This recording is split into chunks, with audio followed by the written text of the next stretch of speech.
quero, depois de um tempo investido em oração, o Senhor falou conosco no mês de junho, e nós iniciamos uma vigília chamada Até que Ele Venha. E essa vigília tem o objetivo de nós estreitarmos o nosso vínculo com Deus, a nossa intimidade com Deus, estarmos mais sensíveis a tudo que o Espírito quer fazer nos nossos dias. E mais do que isso, nós queremos também perceber a agenda de Deus para o nosso tempo, perceber e interagir com essa agenda. Então, orando um pouco sobre isso no mês de junho, o Senhor Deus nos deu uma série que nós estamos começando hoje, e o tema dessa série é essa pergunta: o que fazer até que Jesus venha? Então eu quero, através das próximas ministrações, se Deus me der graça, saúde e condição, eu quero trazer algumas respostas para essa pergunta. Essa é uma pergunta que tem uma série de respostas, mas eu quero, em cada ministração aqui, trazer uma resposta para essa importante pergunta que todo discípulo sério de Jesus, toda pessoa que anda de Jesus não brincando, toda pessoa que ama Jesus de coração e está preocupado com a agenda do céu sobre a terra, faz essa pergunta: o que eu devo fazer até que Jesus venha? Então a primeira resposta é a seguinte: até que Jesus venha, nós precisamos discernir o tempo que vivemos. Este assunto se reveste de uma importância muito grande, porque você já deve ter reparado as transformações que vivemos na nossa sociedade. Você deve ter reparado o quanto que a sociedade está esquisita, o quanto que a sociedade está insensível, o quanto que as pessoas, elas estão sujeitas a manipulações e enganos do seu próprio coração. A impressão que nós temos é que as pessoas, elas estão um pouco insensíveis à realidade sua e à realidade das pessoas ao seu redor. E essa insensibilidade faz com que a gente fique sujeito aos enganos do nosso coração. E a palavra diz que o coração humano é o que, gente? Enganoso. O profeta Jeremias, no capítulo 17, falou isso, que coração humano é enganoso. Quem o conhecerá? Tá certo? Eu quero, só para ilustrar o quanto a sociedade está desse jeito, eu quero te dar um exemplo muito recente. Mostra as duas fotos para nós, Bu. Recentemente, você se deparou com essas imagens nas suas redes sociais, no seu portal de notícias favorito. Enfim, você se deparou com essas duas imagens. De um lado, aqui à esquerda, nós temos o veículo submersível da Ocean Gate. Esse veículo, ele tinha uma expedição aos destroços do Titanic com 5 passageiros. A maior parte deles, todos bilionários. Foi um bilionário britânico, um bilionário paquistanês, o seu filho, um explorador da marinha francesa e um fundador dessa empresa Ocean Gate. Essa expedição partiu do Canadá e eles, em determinado ponto do oceano, iriam mergulhar quase 4.000 metros a fundo para chegar nos destroços do Titanic. O custo dessa expedição, $250 mil por pessoa. Ou seja, pouco mais de R$1.200.000. Essa expedição terminou em tragédia, você sabe a história. Mas o que me impressiona, irmãos, não é isso. O que me impressionou é que 15 dias antes acontece essa segunda tragédia da foto à direita. E o que aconteceu? Um barco de pesca chamado Adriana. Viu, Adriana? O nome do barco de pesca era Adriana. Pescadora de almas, né, Adriana? Isso aí.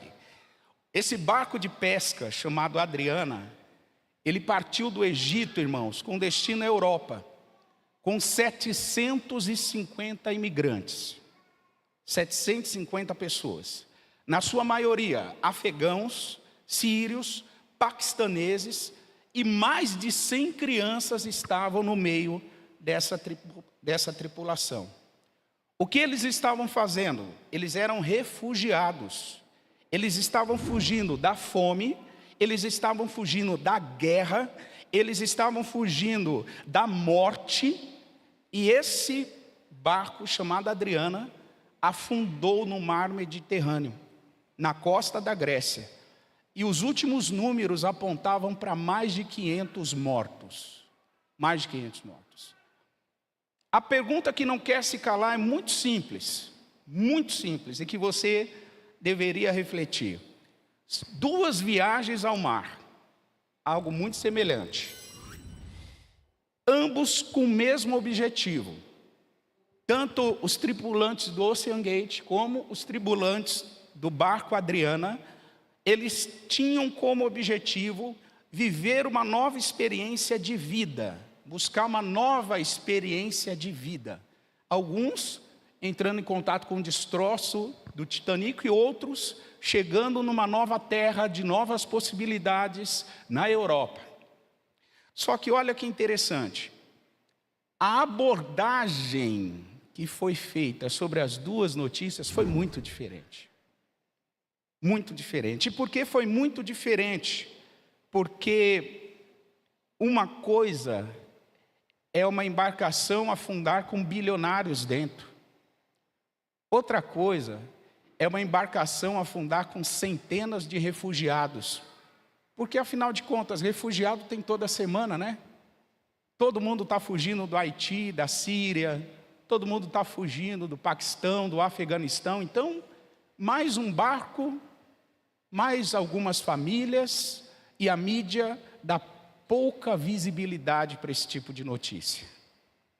O que eu quero dizer com isso, irmãos? Esse triste fato, esse pequeno comparativo mostra como está o coração humano, como está a insensibilidade.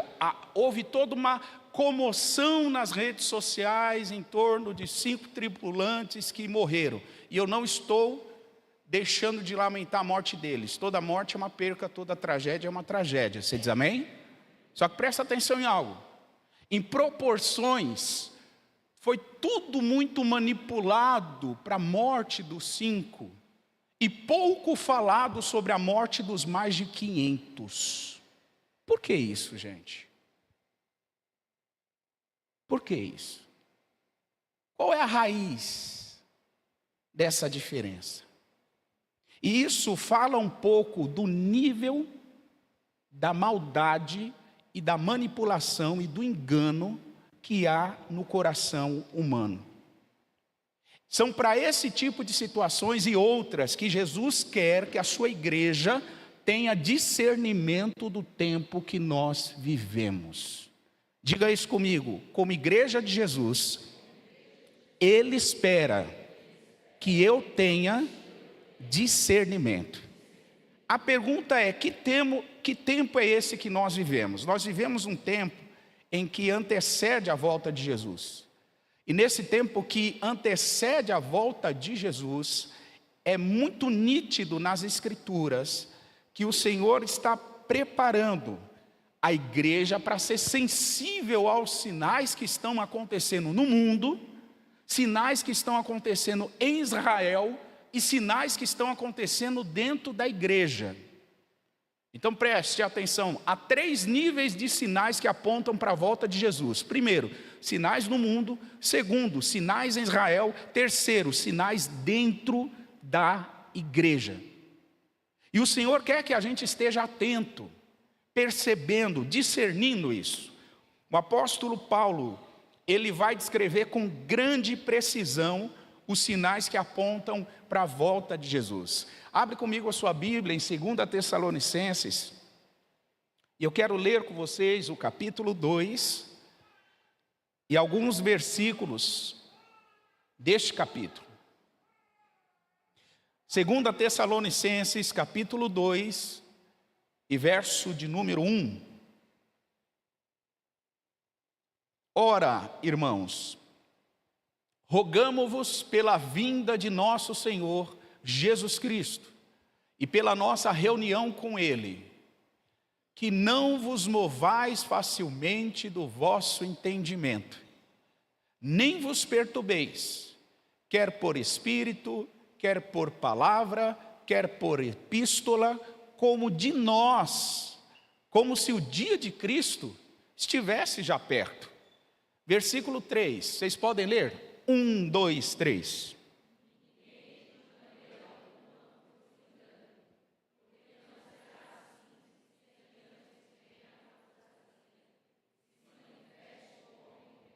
Diga comigo apostasia, diga comigo homem do pecado. Versículo 4, o qual se opõe e se levanta contra tudo que se chama Deus, ou se adora, de sorte que se assentará como Deus no templo de Deus, querendo parecer Deus. O apóstolo Paulo, ele escreve a segunda carta aos Tessalonicenses com o objetivo de esclarecer e de trazer aprofundamento ao assunto sobre a vinda de Jesus que ele iniciou lá na primeira carta. Se você ler o capítulo 4 da primeira carta aos Tessalonicenses, Paulo vai introduzir o assunto da volta de Jesus. Só que veja, ele apenas introduz.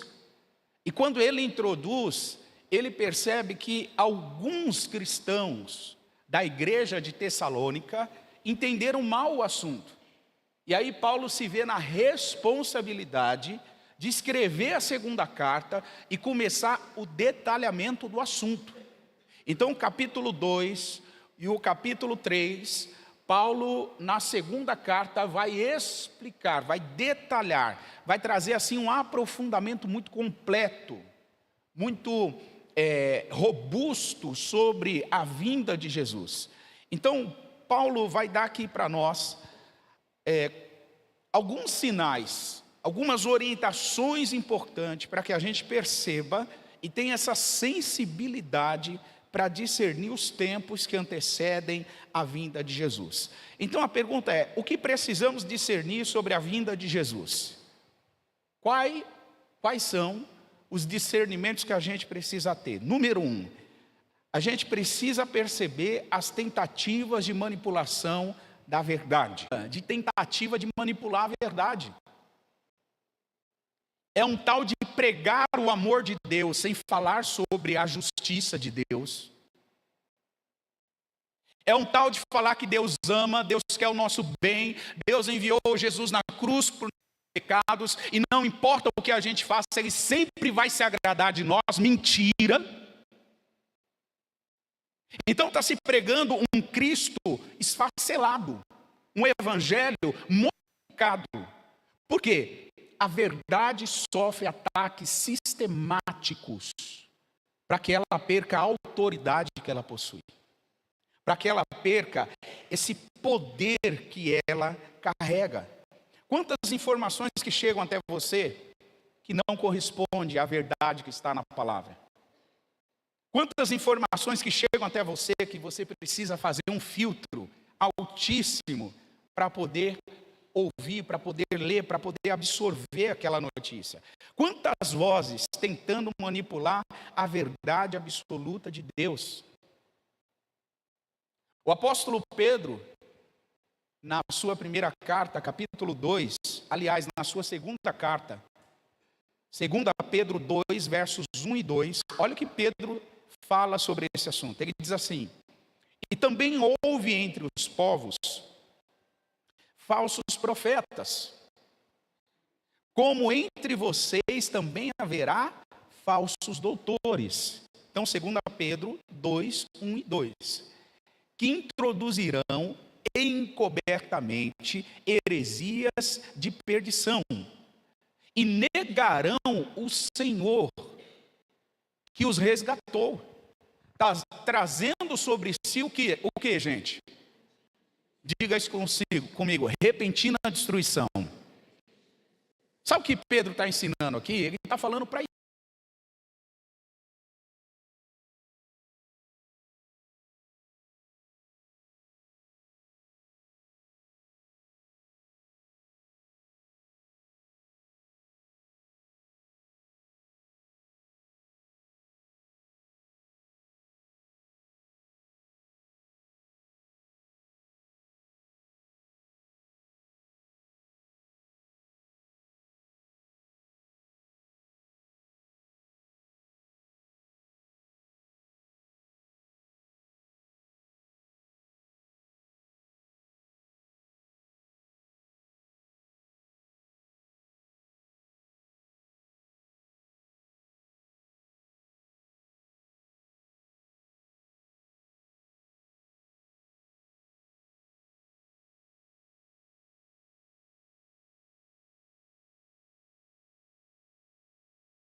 que em João 10, versículo 12 e 13, Jesus chama os falsos pastores de mercenários. Vai ter os falsos profetas, como a gente disse. E como é que a gente percebe e discerne ele? Jesus ensinou como a gente faz isso. Mateus capítulo 7 e versículo 20. Jesus ele disse exatamente o seguinte: portanto, pelos seus frutos conhecereis. Os conhecereis. Irmãos, é só observar os frutos. Igreja de Jesus não está no tempo da gente se encantar com discurso. Igreja de Jesus não é tempo da gente ovacionar quem tem milhões de seguidores. Igreja de Jesus é tempo da gente olhar com mais detalhe os frutos daqueles que estão falando. Quer ver se alguém é verdadeiro? Olha o fruto. Jesus falou, pelos frutos vocês vão conhecer.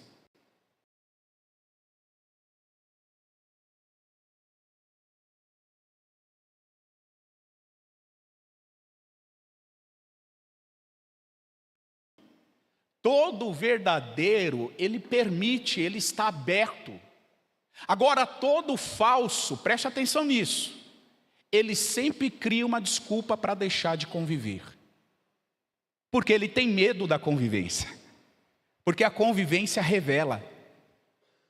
A convivência mostra quem somos. A convivência expõe as minhas qualidades, mas expõe também os meus defeitos. E uma coisa que um falso profeta, um falso pastor, um falso apóstolo odeia é que os seus erros sejam expostos. Agora, um verdadeiro homem de Deus, não, irmão. Uma verdadeira mulher de Deus não é assim. Ele, pelo contrário, ele vai se expor para conviver. Porque ele sabe que ele não é só qualidade, ele é defeito também. Você diz amém? Então, Jesus disse, conviva a ponto de você entrar em contato com os frutos.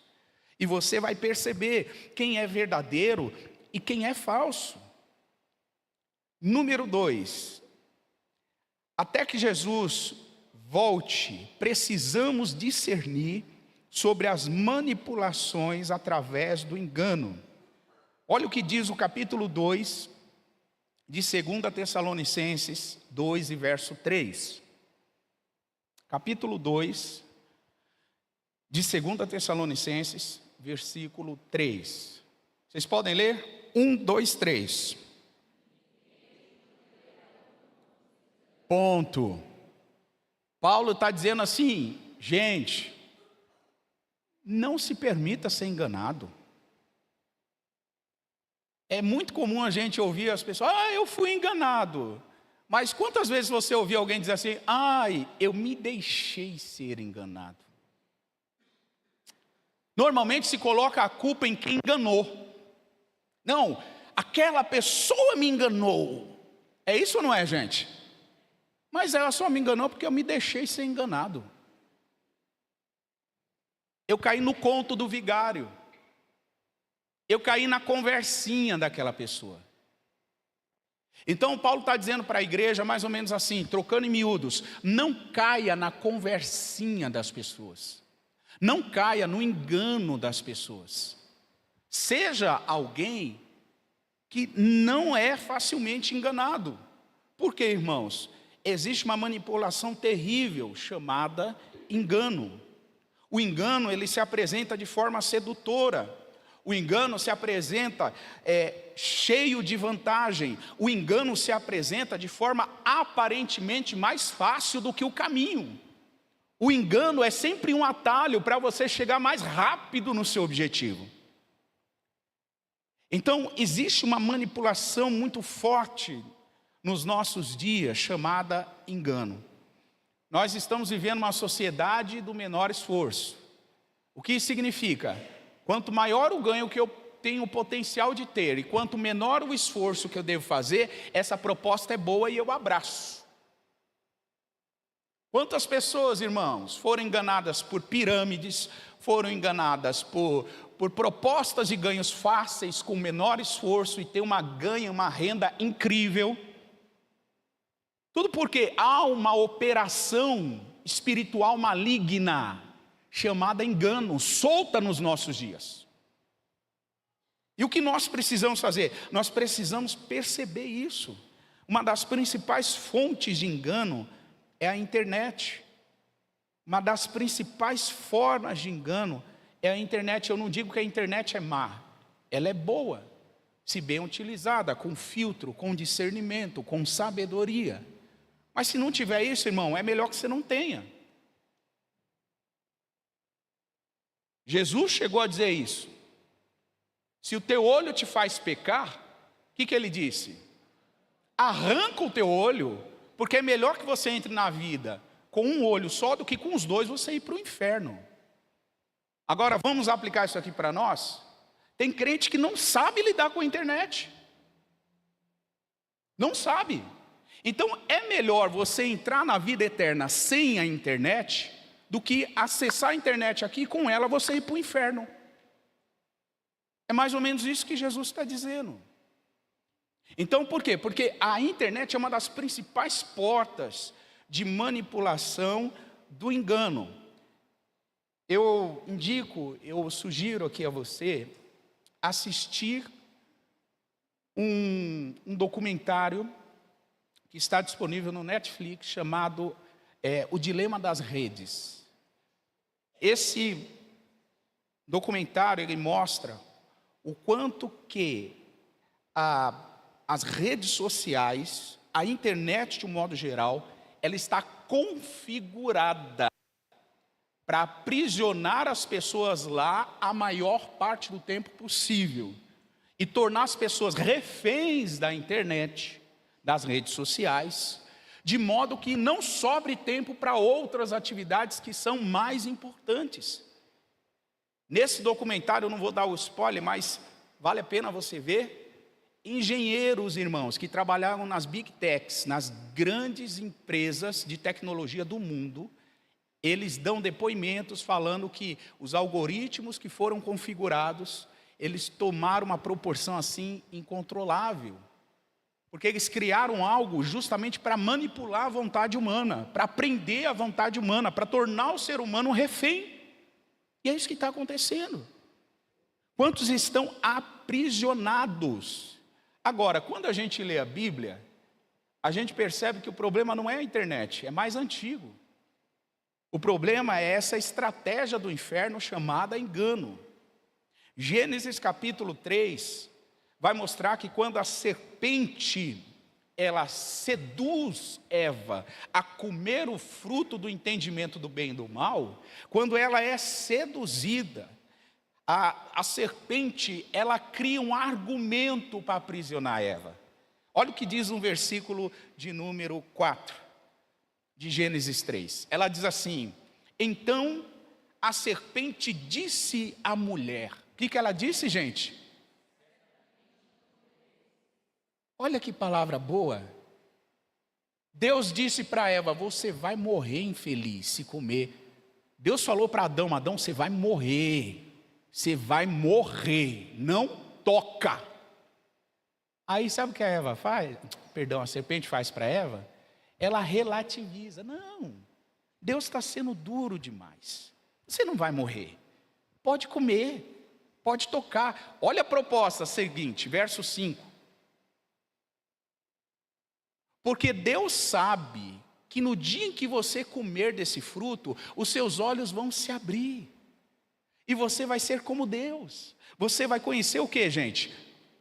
O bem e o mal. Sabe o que a serpente está dizendo para Eva aqui?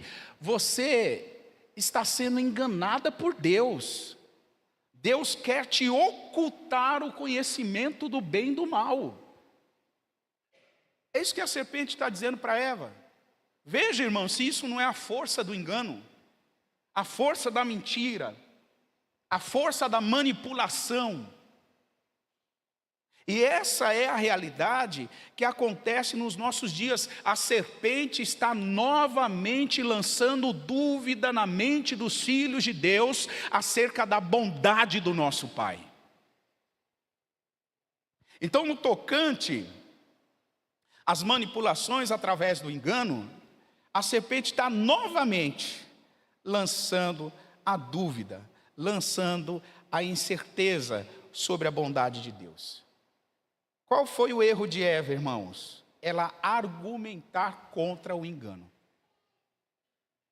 E aqui eu abro um parênteses para dizer, tem muito crente querendo argumentar. Irmão, contra o engano você não argumenta. Você se posiciona e o engano não tem vez na sua vida. Engano, preste atenção nisso, você não combate com argumento. Você combate se posicionando e deixando a serpente falar sozinha. Sai fora. Tem crente que ama debate. Ah, eu quero debater, eu quero expor a verdade, eu vou convencer, eu vou... Não é isso que a Bíblia diz. A Bíblia diz: se posicione. O nosso posicionamento é o maior combate que nós temos. Se posicione. É dessa forma que o espírito do anticristo está atuando. Manipulação, engano. Novamente, a voz da serpente está dizendo: não é bem assim. Você pode fazer de outro jeito. Deus está cobrando muito de você. Relativiza. Não seja tão fanático. Não seja tão radical. Deus entende você. Essa é a voz da serpente, irmão. Essa é a voz da serpente. Deus está dizendo: é aqui o caminho.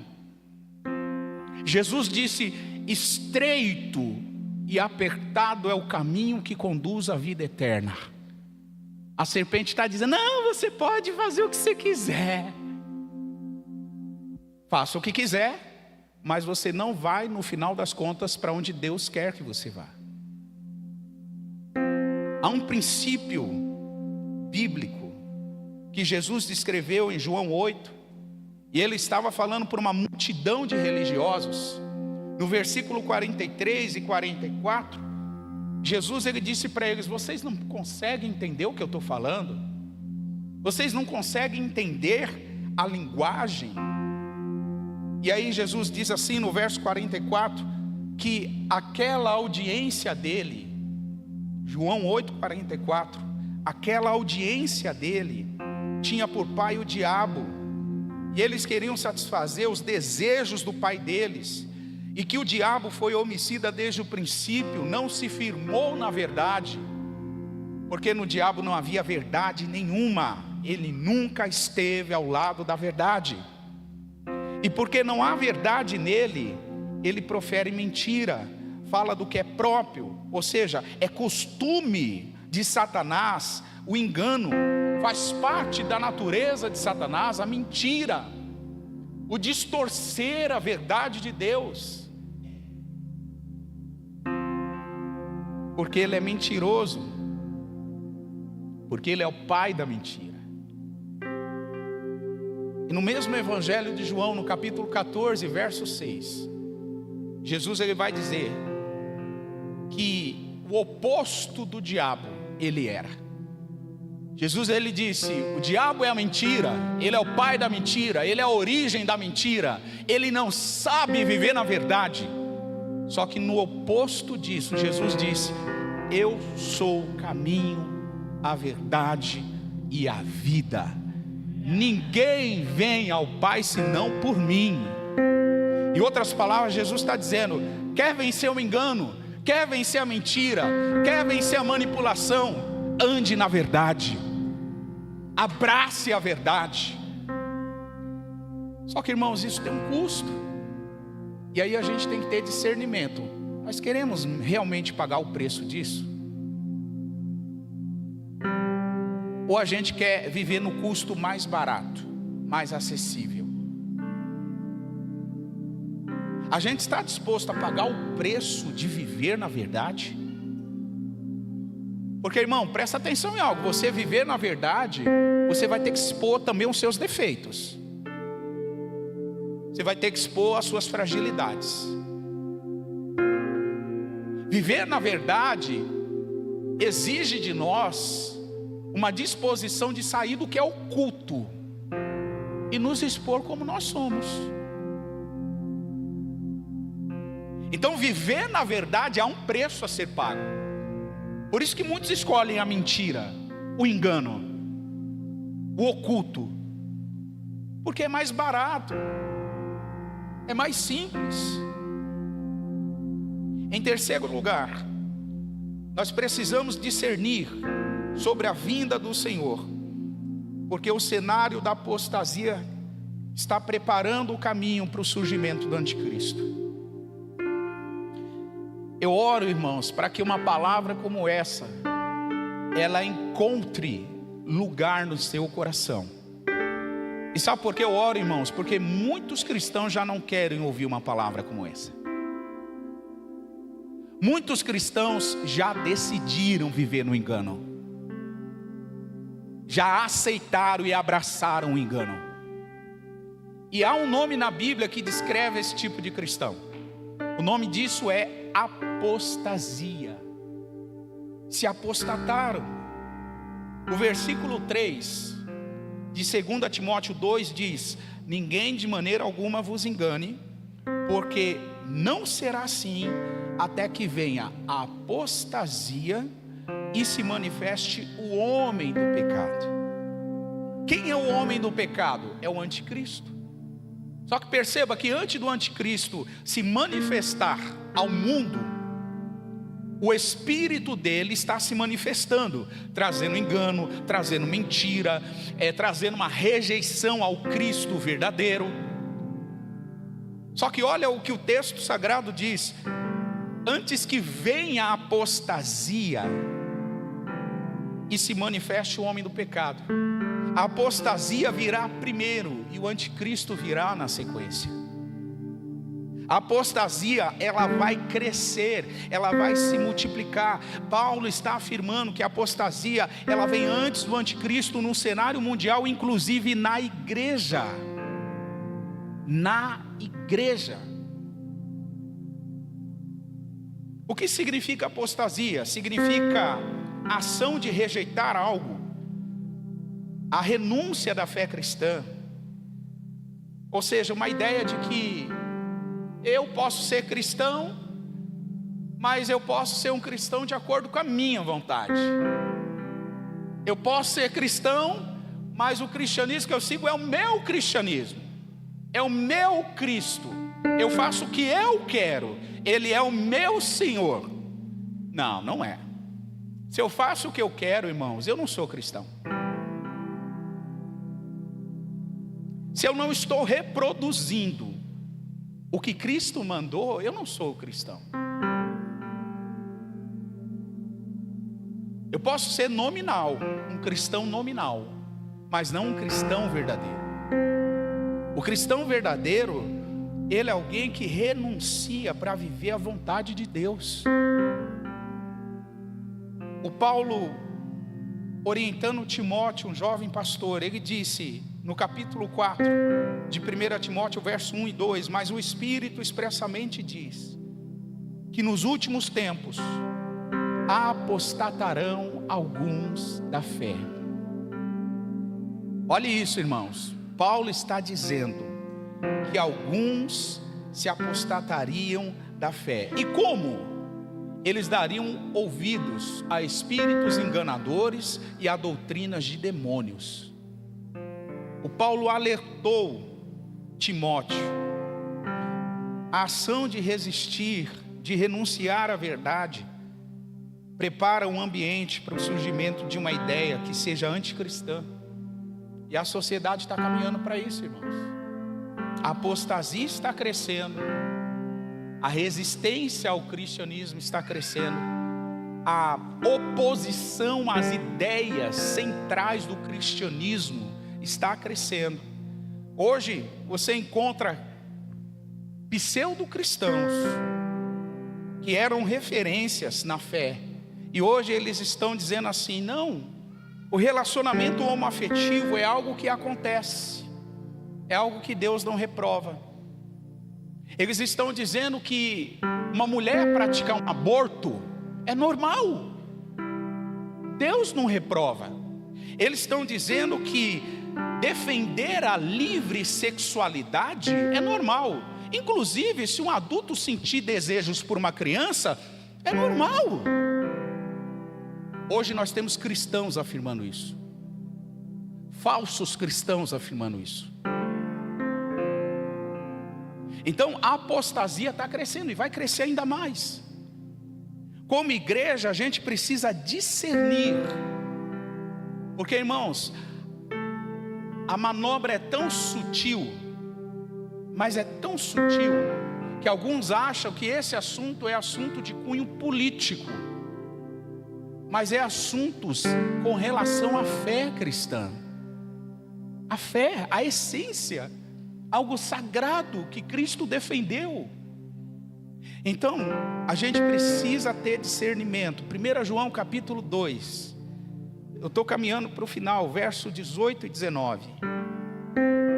Acompanhe comigo. Filhinhos, essa já é a última hora. E como vocês ouviram que vem o anticristo, agora muito se tem feito o que, gente? Anticristos, por onde conhecemos que já é a última hora. O apóstolo João está dizendo, hoje você vai ver muita gente influenciada pelo espírito do anticristo. Inclusive alguns que testemunhavam ser cristãos. Por isso que nós estamos na última hora. Olha o verso 19. Saíram de nós, mas não eram dos nossos. Em outras palavras, faziam de conta que eram cristãos, mas no fundo não eram. Não eram. Porque se fossem verdadeiramente cristãos, ficariam conosco, ficariam ao lado da fé, ficariam ao lado de Jesus. Mas isto é para que se manifeste os que não são todos de nós. Então o apóstolo João descreveu isso, o apóstolo Paulo descreveu isso, e nós como igreja, irmãos, precisamos até que Jesus volte, aumentar o nosso discernimento, aumentar a nossa sensibilidade sobre a realidade da vinda de Jesus. Não são todos que professam ser cristãos que verdadeiramente são. É tempo da igreja observar os frutos. É tempo da igreja se conectar e conviver com as pessoas. É tempo da igreja acordar e parar de ter ídolos. Nós não temos ídolos, nós temos um Salvador, que é Jesus. Nós não temos pregadores favoritos, cantores favoritos, bandas favoritos. Nós temos o Senhor dos exércitos, que é o nosso Rei, o nosso Salvador, o nosso Messias. Porque o cantor de hoje, irmão, amanhã pode estar apostatado. A tua banda preferida hoje, amanhã podem estar todos tocando no barzinho. O pregador que você idolatra hoje, pode ser que amanhã esteja num prostíbulo. E se você firma a sua fé em homens, você corre um risco sério de se distrair sobre o quão séria é a volta de Jesus, o quanto ela está próxima de nós, o quanto ela se aproxima. Eu termino lendo Mateus capítulo 16, e verso 16 e 17, onde Jesus disse para Pedro, verso 17, acompanhe comigo. Jesus responde e diz para Pedro assim: bem-aventurado és tu, Pedro, bem-aventurado és tu, porque não foi a carne nem o sangue que te revelou, mas o meu Pai que está nos céus. 18. Eu também te digo que tu és Pedro, e sobre esta pedra edificarei a minha igreja, e as portas do inferno não prevalecerão contra ela. A igreja de Jesus, irmão, está edificada nele mesmo. Ele é a pedra fundamental da igreja. sabe o que vai acontecer? A apostasia pode aumentar, a iniquidade se multiplicar, o amor de muitos se esfriar, mas os verdadeiros cristãos sempre estarão incendiados pelo amor de Jesus. Eles sempre estarão convictos de que por mais que avance o inferno, as portas do inferno não vai prevalecer contra a igreja. Eles vão ter essa convicção de poder caminhar, vencer os obstáculos e reconhecer que em Cristo nós podemos todas as coisas. Nele podemos. Se coloca de pé.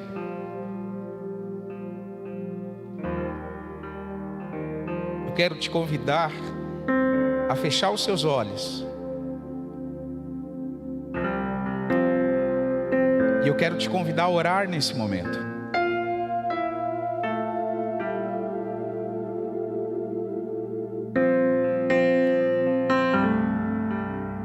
Querido Deus, nosso bom Pai, obrigado pelo privilégio que temos de estar diante do Senhor. Obrigado, Jesus, porque nós adoramos o Teu nome que está sobre todos os nomes. E reconhecemos há um único Senhor, há um único Salvador, há um único Redentor sobre nossas vidas. E este é o Senhor dos exércitos. Queremos como igreja declarar, Pai, que toda a estratégia do inferno de manipular a verdade, de trazer engano, nós queremos denunciar e declarar que essas estratégias estão falidas sobre nossas vidas, Senhor. Nós somos a igreja do Cordeiro. E como igreja do Cordeiro, o nosso discernimento, ele se amplia nessa manhã. Como povo do Senhor, o nosso discernimento, ele aumenta nessa manhã. Como ovelhas no teu aprisco, Jesus, ouvimos a tua voz, e o nosso discernimento, ele se multiplica, ele cresce. E nós declaramos uma sensibilidade maior sobre a tua igreja, Senhor, para discernir os tempos que vivemos, discernir as manobras do diabo, discernir que os nossos olhos não estão colocados em homens, os nossos olhos não estão em figuras humanas, os nossos olhos estão no Senhor, e é para o Senhor que nós olhamos, é para o Senhor que contemplamos nessa manhã, é o Senhor que os nossos olhos visualizam nessa manhã.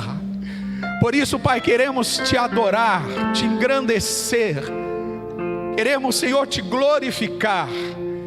Espírito Santo, traz um discernimento maior à tua igreja, traz uma sensibilidade maior ao teu povo, ajuda-os a discernir o tempo mau que vivemos, ajuda a discernir os enganos do coração, ajuda a discernir e a rejeitar as manobras das trevas para relativizar a verdade. Nós declaramos, Senhor, a tua verdade é absoluta, e nós andamos na verdade, nós vivemos a verdade, nós caminhamos na verdade.